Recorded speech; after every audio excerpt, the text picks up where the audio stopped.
important, un chapitre de généralité avec définition, intérêt et physiopathologie. En grande 2, le diagnostic avec le diagnostic positif différentiel, retentissement et étiologique. Et en grande 3, le traitement avec les 8 moyens et indications. Et nous allons terminer avec une conclusion. Comme définition, selon la Société française de néphrologie pédiatrique, l'hypertension artérielle est définie par une pression artérielle systolique et diastolique mesurée à au moins 3 reprises espacées supérieures au 97,5e percentile des valeurs en référence à la taille et au sexe. Pour l'intérêt de ce cours, sur le plan épidémiologique, elle est moins fréquente chez l'adulte.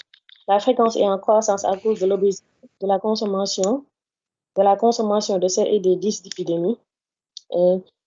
Sur le plan diagnostique, nous avons un développement précoce des lésions cardiaques et vasculaires. Et sur le plan thérapeutique, le traitement repose sur les mesures hygiéno-diététiques, le traitement symptomatique et sur le traitement étiologique. Pour la physiopathologie, selon la loi de Poiseuille, la pression artérielle est le produit du débit cardiaque et de la résistance vasculaire périphérique totale. Et le débit cardiaque est le produit du volume d'éjection systolique et de la fréquence cardiaque. En cas d'augmentation de la fréquence cardiaque ou bien de la résistance, ou bien on a une augmentation de la pression artérielle. Et la tension artérielle est régulée par 3 mécanismes qui sont nerveux, hormonaux et rénaux. Et sur le plan nerveux, lorsque les barorécepteurs carotidiens et aortiques sont stimulés par une élévation de la pression artérielle, un réflexe va augmenter l'activité vagale, ce qui va ralentir le cœur et inhiber la vasoconstriction sympathique. Donc, certaines HTA s'expliqueraient par une diminution de la sensibilité de ces barorécepteurs. Et pour le système, sur le plan rénal, nous avons le système rénine angiotensine aldostérone en cas de chute avec la sécrétion. D'abord, en cas de pression artérielle, nous avons les reins vont libérer la rénine. C'est la rénine qui va transformer l'angiotensinogène en angiotensine 1. Et l'enzyme de conversion va transformer l'angiotensine 1 en angiotensine 2. Et c'est l'angiotensine 2 qui est une hormone active qui va entraîner la constriction des parois artérielles, une hypertrophie des parois, rétention sodée, et entraîner ainsi une augmentation de la pression, une rétention hydrosodée par la sécrétion de l'aldostérone par les glandes surrénales et la sécrétion d'ADH par l'hypophyse et va entraîner ainsi une élévation de la pression artérielle. Et également sur le plan rénal, le rein il est impliqué dans la régulation à long terme de la pression artérielle en contrôlant le volume extracellulaire et il régule également l'état volumique en éliminant la charge journalière de sel et d'eau. Une élévation de la pression artérielle il va être suivie d'une augmentation de l'excrétion de sodium qui va réduire la volémie. Donc, on a une diminution du débit cardiaque et de la pression artérielle. Donc, l'HTA ne se maintient qu'à long terme que si cette relation de pression est naturelle et intégrée. Diagnostic positif. Le diagnostic positif, les circonstances de découverte. L'HTA peut être découvert lors d'un examen systématique, en consultation, en visite scolaire, lors du dépistage systématique d'une protéinurie, au cours des symptômes classiques évocateurs, au décours d'une complication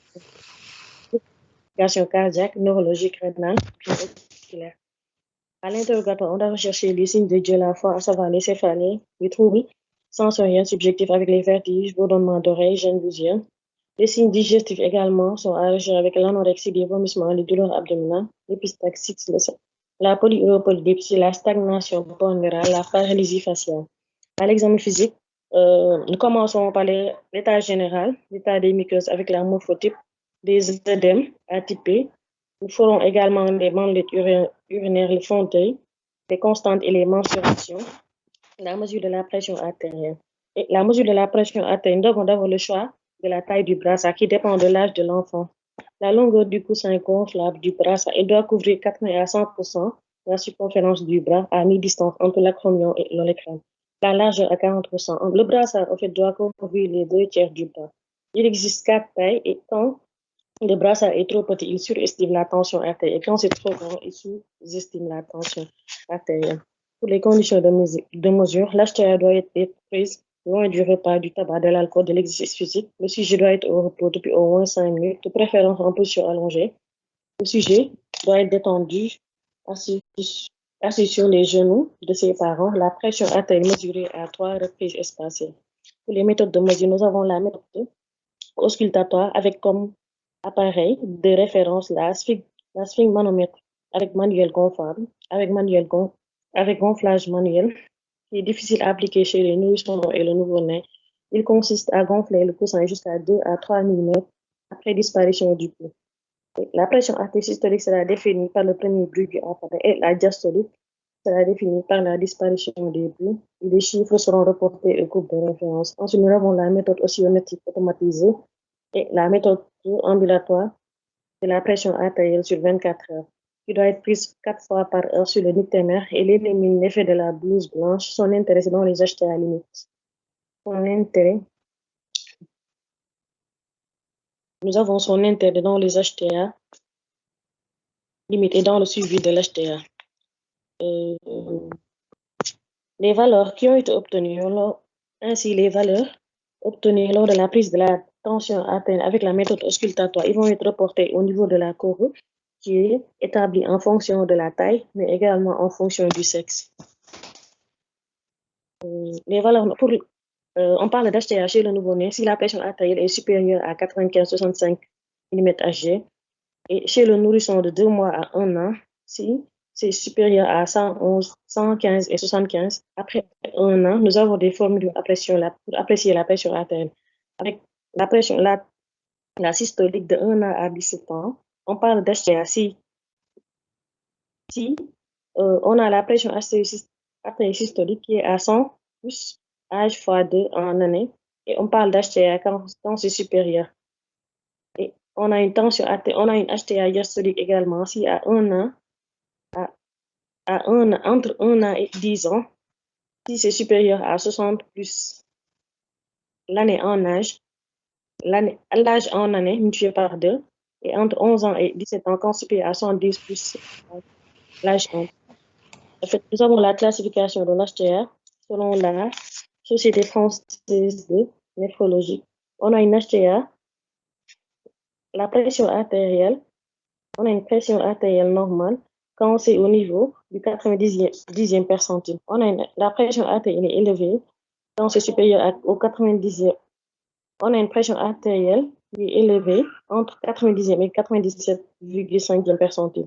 L'HTA est limite quand c'est supérieur au 97,5e percentile. Et on a une HTA qui est confirmée quand c'est supérieur au 97,5e, au-dessous de 10 mm/Hg. Et on a une HTA confirmée quand c'est entre 10 et 30.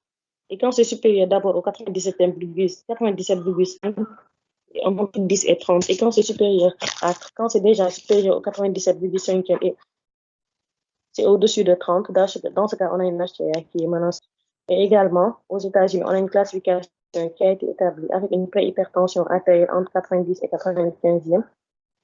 Et quand c'est supérieur au 95e, et c'est inférieur au 99e à 5 mm/Hg, on a un HTA stade 1 et on a une HTA stade 2 quand c'est supérieur au 4